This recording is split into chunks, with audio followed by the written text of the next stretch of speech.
I recognize the Honorable Minister of Education and Health.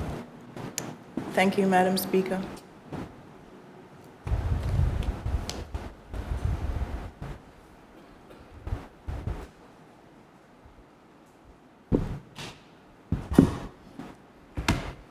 Madam Speaker, I rise in support of our Honorable Premier, Reuben T. Meade, the government under the banner of the United Alliance, and I rise to support our budget. In education, our vision is to create an inclusive, modern, and sustainable education system which aligns with the island's direction to sustainable economic development, and in which all learners are nurtured and supported to achieve their full potential. Teachers are equally empowered through continuous education, encouragement and inclusion, and professional support. Our mission, Madam Speaker, is to have a ministry that is guided by the following core principles. The first one is equity, to ensure equal access to quality education for all learners, including those with special educational needs and disabilities. Excellence, raising standards and expectations in literacy, numeracy, technical education, and overall performance in primary, secondary, and the post-secondary space. Empowerment, supporting teachers, students, and parents through inclusive, targeted, and evidence-based interventions. I would like to thank the hardworking persons of the Ministry of Education, those both in offices and in classrooms and elsewhere. Their hard work and dedication over the past year does not go unnoticed. As our strategic agenda and priority areas, the Ministry has identified several areas and have focused action in our work towards these. Firstly, in improving learning outcomes, we are dedicated to this through our Education Transformation Program. We have done this through hiring an Education Transformation Project Manager, a Standards and Excellence Partner, a Special Educational Needs Coordinator, a Numeracy Expert Specialist. We are also in the process of hiring an Education Psychologist, a Behavioral Specialist, and a Literacy Expert. Under improving learning outcomes, our strategic objectives include identifying and strengthening students who have special educational needs. We are in the process of this and have performed, through the work of our experts, the procurement process for a special educational unit. We want to thank all those persons who have assisted our students so far in special ed. This includes Dr. Carol Jewett in the private sector, and the First Steps Academy, who've been working virtually and pro bono for over a year. I'd like to include in thanking the teachers who have taken on training because of their awareness of the problem. Many of them have taken on training on their own, and we hope to grow a framework with additional training and the additional acquisition of persons in civil service who will work as personal assistants and training and teaching assistants. I must express thanks to the many teachers who have over the years worked in classrooms that have clearly needed teaching assistants and personal assistants for additional support, just to reassure them, in addition to the help that has been happening so far, more help is coming. Our parents and students and teachers have felt the support of our SEND teams. I must make special mention to our new Special Educational Needs Coordinator, Mons Ration, who will be coordinating special education across our schools and guiding our various teams. We look forward to her expertise in this area and to have her working with us. In expanding technical and vocational education, we hope to do so through programs in primary, secondary, and tertiary levels. We've embarked on this journey through a sustainable collaboration with CXC. The goals here are to offer advanced, modern, technical and vocational programs in the secondary school, which align with the CXC standards. And we are in the process of developing this project to ensure that both teachers and students can be taught, and this will allow our student population to sit the Caribbean vocational qualification exams, which will ready them for the workforce or for tertiary education, depending on their preference. It will strengthen the workforce and thus the economy, and it will allow our students to have stronger bargaining power in the workplace as they will be receiving certificates as valuable as other CXC certificates. The goal is for MSS graduation 2027 to have a technical and vocational, strong and proud crowd of students who are ready for the next steps in life. Similarly, we'll be seeing the reopening of the technical arm of the Montserrat Community College.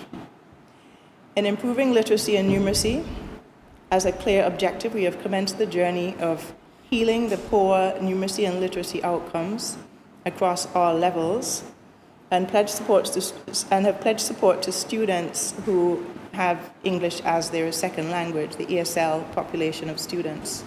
We have therefore hired 10 after-school tutors in math, English, and ESL who are currently working with identified students in these areas. Supplies have also been purchased to support learning. In addressing math and numeracy deficiencies, we are providing a large amount of equipment and supplies to set up a math lab and learning center within the schools. Our math specialist is currently working with maths teachers to strengthen mathematics instruction in primary schools. Our math specialist is using research-based pedagogical approaches, including concrete, pictorial, abstract, and cognitively guided instruction, and through structured professional learning. And this is supporting our teachers, and the impact it will have on our student population will be great. We have strengthened local screening for special ed in math, and we were able to, a few weeks ago, conduct professional screening with a visiting specialist for several students. We have now an updated database which will be used for immediate interventions and for students who have learning difficulties, including ADHD. We have been strengthening early childhood education, strengthening from the level of its foundation. We have conducted training and are providing specialized materials to early childhood practitioners for updating their teaching techniques specific to early childhood standards. And we're working in collaboration with the Montserrat Children's Society for some of our initiatives. Safeguarding our students has been a major priority for the Ministry of Education through enhancing safeguarding measures during schools, the hope of after-school programs, and ensuring that our holiday periods are covered, ensuring that safeguarding principles are embedded in every aspect of education. I must mention here our new Standards and Excellence partner who has hit the ground running. Her role is to embed these safeguarding principles and practices into everything that we are doing, and her recent detailed safeguarding report supports students, teachers, and parents and shows how safeguarding concerns are closely interconnected with broader welfare and learning challenges and will require coordinated strengthening of reporting systems and response mechanisms. And it highlights the important links between student safeguarding, student readiness for school, and academic process. Just to point out that sometimes when there are safeguarding issues, there are also academic issues, and very often there's significant social issues that can be overlooked. So it's sort of a holistic approach to safeguarding. I look forward to working with our Standards and Excellence partner and the wider education team as we work to implementing the recommendations in her report. We welcome again this summer the Safe Summer program of the Ministry of Education, which is a collaboration with other ministries. On this island, we shall be the village that raises the children through a dynamic program which allows our students to enjoy a wide range of enriching activities, everything from agriculture to sports to drone flying, swimming, drama, and masquerade. And we look forward to the community support in this venture. This program creates employment for the good humans on this island to keep our children safe and engaged over the summer holidays. As minister, my grave concern for the after-school space of our students leads me to continue to seek funding for community center-based after-school programs to keep our students safe and engaged, with activities similar to the summer program from 2:30 p.m. until 6 p.m., This, when eventually accomplished, will have a huge and positive impact on student safety and student development. If there are persons in our local population, our diaspora, and friends of Montserrat who are interested in fundraising for after-school programs, please let me know.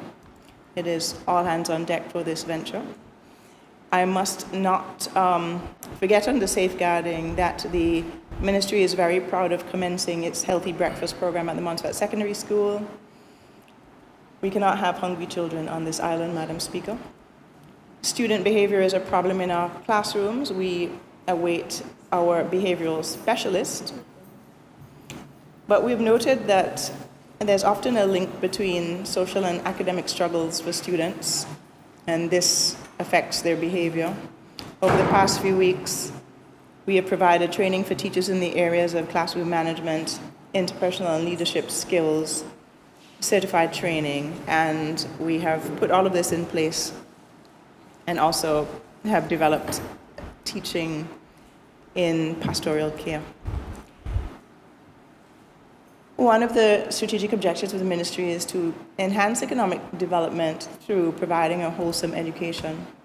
And as such, we promote arts, culture, and creativity to support the development of the orange economy. We now teach masquerades in our schools and are anxious to push forward with other aspects of our culture. In preparing students to engage with and sustainably benefit from the blue economy, it is also our hope that we will have ocean science and the blue economy being taught through experienced professionals in our schools. This program will require funding, but there's already a proposal that when funding is found would be truly incredible for our students. We're also developing our students' skills in the green economy, and this includes sustainable agriculture and ensuring that they're focused towards learning aspects of renewable energy. We would like to strengthen these areas in education. Another objective is to create a healthy population. So we must embed an understanding and practice in healthy nourishment and exercise to reduce death and disability from the non-communicable diseases. Diabetes and hypertension, as you know, are rising in prevalence in the region, resulting in heart disease, strokes, circulatory disorders. And these circulatory disorders, in the presence of uncontrolled diabetes, often leads to amputation. They also lead to kidney disease and eye disease. We are supporting our teachers through improving teacher retention and recruitment through professional support. We are expanding access to clear, modern, and digitally supported curriculum in our schools. We have draft policy on teacher strengthening and support, which outlines the new approach by the ministry to teacher wellness and development. Another objective was to bridge the gap to tertiary education access, and we are increasing awareness and hoping to further develop our programs which inform students about what happens in tertiary education and how to get there. We have signed an MOU with Monroe University, who will be providing scholarships to our students, and a lot of dialogue that shall happen during that process. We are empowering students through promoting student leadership, engagement, and empowerment. Under digital governance, we hope to strengthen our data collection systems, boards, and digital oversight. We've recently provided artificial intelligence training to our teachers and support staff, and to the leadership team, which serve to equip staff with practical AI skills, ethical awareness, and classroom application strategies. We have also provided equipment for supporting aspects of digitalization and have invested in digital governance software. Equipment provided to schools includes desktop computers, laptops for teachers and students in library areas to ensure that every child has access to the technology needed to aid in learning.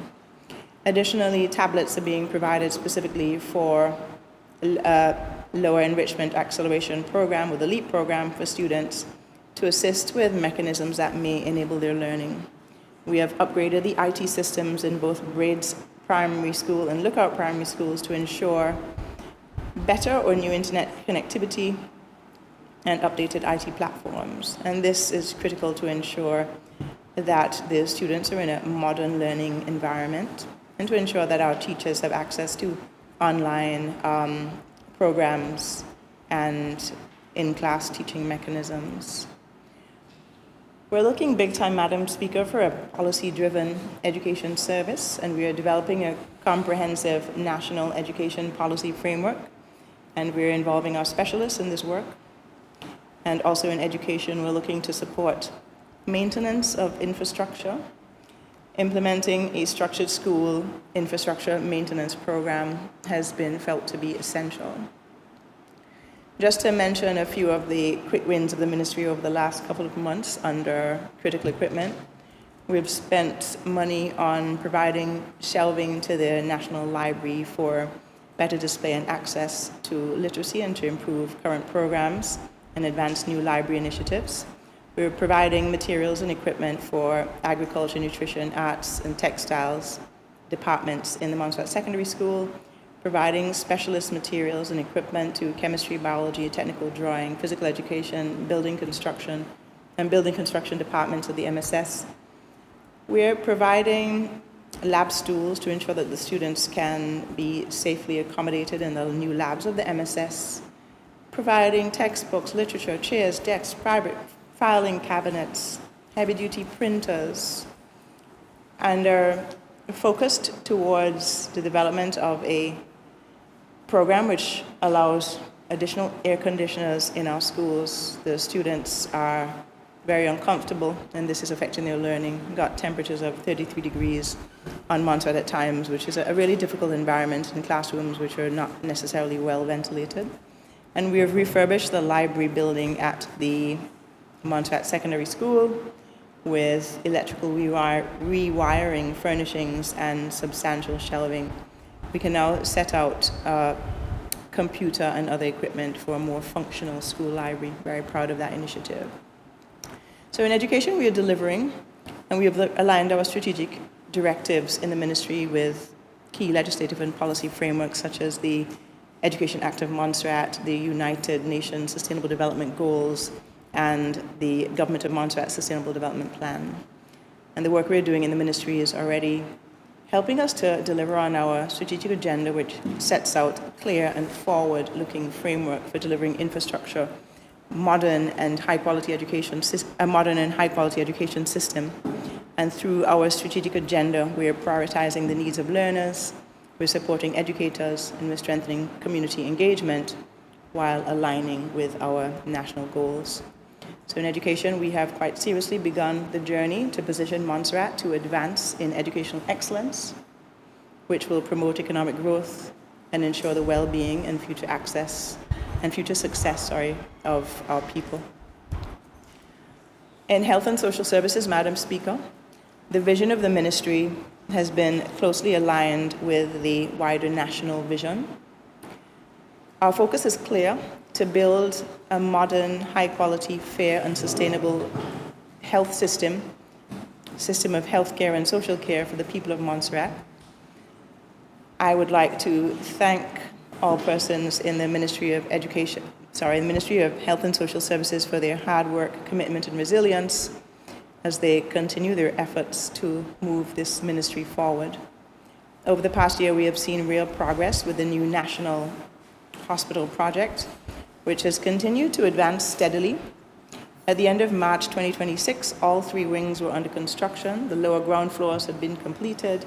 Overall concrete works had reached 64%, and value and engineering had already produced savings of 2.47 million EC dollars.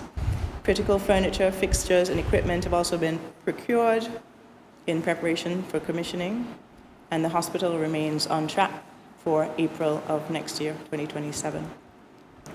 In reducing death and disability from non-communicable disease, which is the cause of 70% of deaths in the region, there is a great deal of work to be done. And this work, as we go forward, will span health education and health promotion to reduce the prevalence of diabetes, hypertension, and their complications, strokes, heart attacks, kidney disease, peripheral vascular disease leading to amputation, and a new move to take healthcare to the communities through mobile teams on a weekly basis. It also involves advancement in how, as a health team, we manage patients both in primary care and secondary care. This requires modern care pathways and secondary prevention strategies for our patients with complications, but also requires that health teams have access to appropriate investigations, specialist support, local and overseas modern interventions. In 2025, we brought in Alteplase for the management of ischemic stroke and heart attacks, and we developed protocols related to such. We have been supporting CT services for stroke diagnosis, and this has, of course, resulted in a really drastic reduction in medical evacuation for stroke diagnosis. You no longer need to travel for your stroke diagnosis. And the ministry has brought in the first ever vascular surgeon to Montserrat in an effort to reduce the amputation rate on island, which has been considered significant. It is the hope that we can continue to support her visits. And we're hoping to support the visit of a team of podiatrists later this year through a collaboration with the Pink Ribbon charity. So vascular surgery visits and podiatry care, along with the work that our local teams are doing, will go a long way in reducing our amputation rate. The ministry worked on a dialysis project in 2025. This, when instituted, will allow our end-stage kidney disease patients to receive dialysis locally through a program that takes care of equipment, reagents, technical support, and staffing. As you know, Madam Speaker, the rising incidence of kidney failure on Montserrat is contributing to death on island, and if not, it's contributing to high healthcare costs abroad. Please note that Black people are more likely to develop kidney disease than white people, and Black persons are 2 to 4 times more likely to develop end-stage kidney disease than white people. We're a predominantly Black country, Madam Speaker.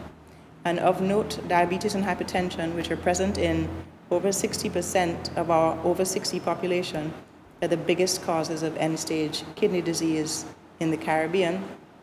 And in this population, 20 to 50% of persons have inherited the APOL1 gene from our West African ancestry, which causes a rapid decline in kidney function once the kidney damage has started. Cancers, Madam Speaker, the other NCD, will also be receiving our attention through early diagnosis programs for the following cancers: cervix, breast, prostate, ovarian, colon, and stomach. In addition to strategies to achieve early diagnosis, we are developing clear pathways for the management of these cancers. Our goal is to drastically reduce death from cancer in order to retain our workforce and retain our population. In emergency care, this year, our direction remains clear, Madam Speaker, to strengthen emergency care through faster and more accurate diagnosis, the use of modern diagnostic equipment, the adoption of international standards and protocols, the use of evidence-based care, and faster medical evacuation.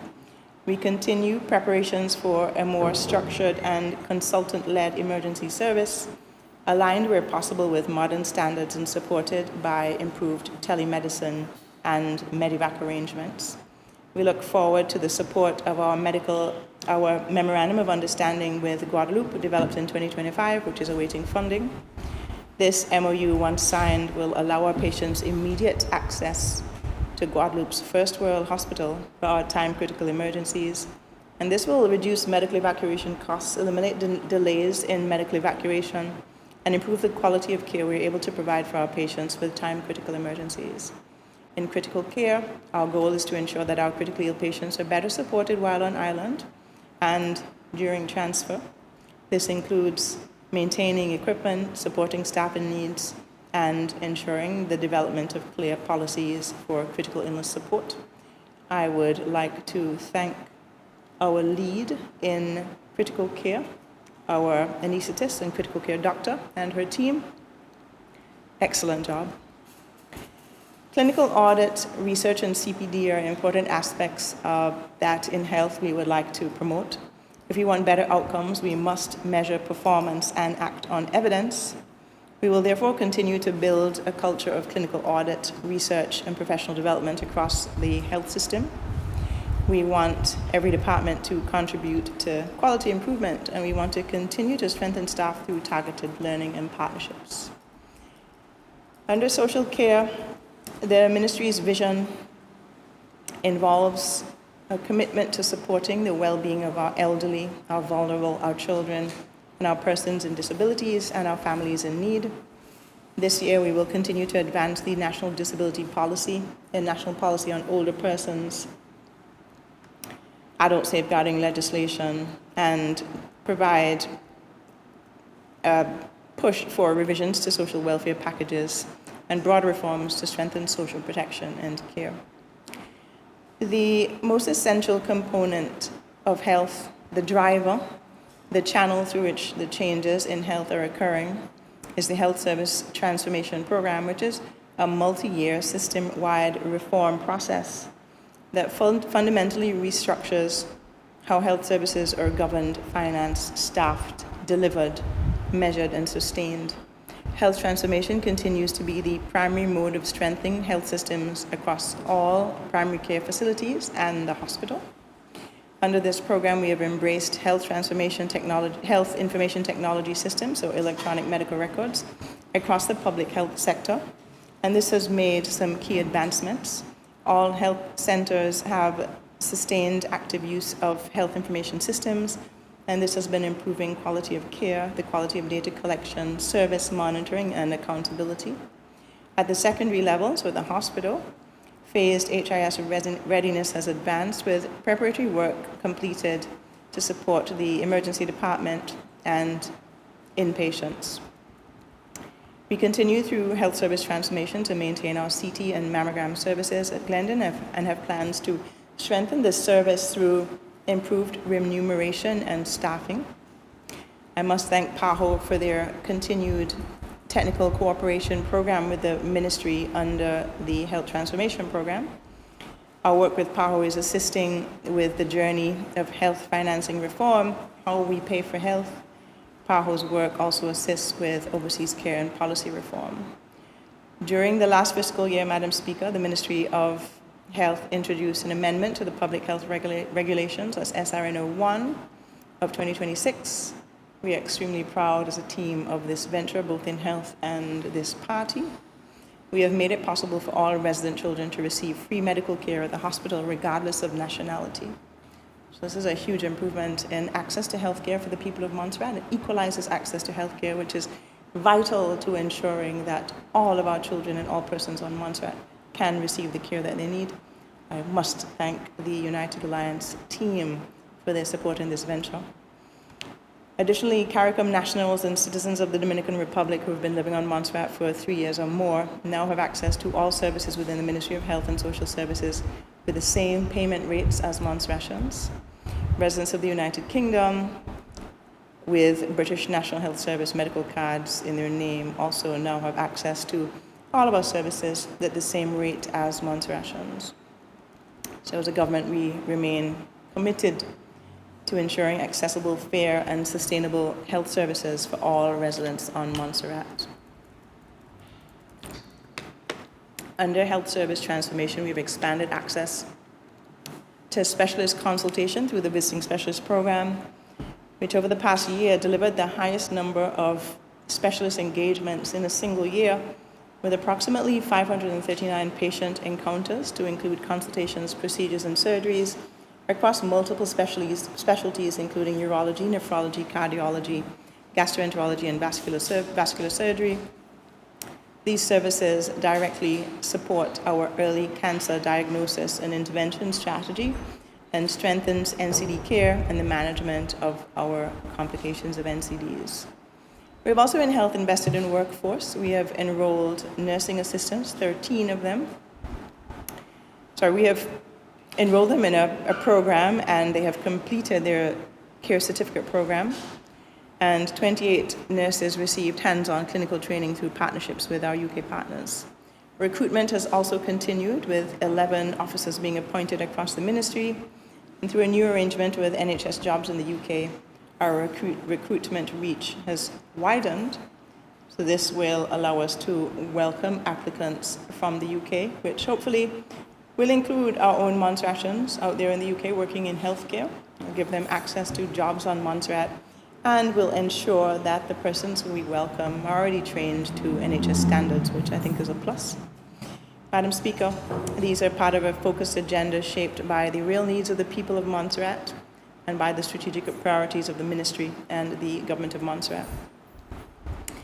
I close by again thanking all persons in the Ministry of Education, Health and Social Services, our partners locally, regionally and internationally, and the people of Montserrat we serve.